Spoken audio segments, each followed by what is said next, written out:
Welcome to Blizzard Fire. We hope this video helps fire up your solution. In this video, I will show how to make fluffy beignets. First, activate your yeast by dissolving it in 1/2 cup of warm water with a pinch of sugar.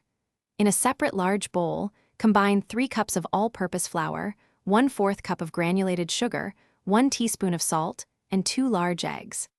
Add the activated yeast mixture to the dry ingredients, then knead the dough for about 5 to 7 minutes until it's smooth and elastic. After kneading, place the dough in a lightly oiled bowl, cover it, and let it rise in a warm spot for about 1.5 hours or until it has doubled in size.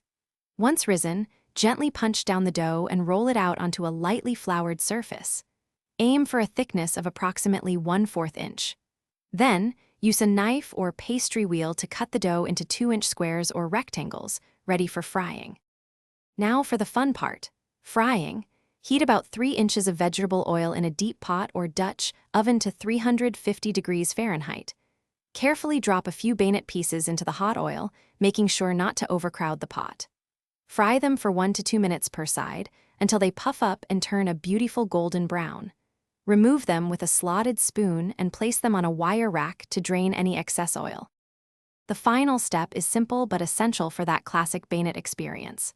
While the beignets are still warm, generously dust them with powdered sugar. You can use a sifter for an even coating. Serve them immediately to enjoy their light, airy texture and sweet flavor. They are truly best fresh.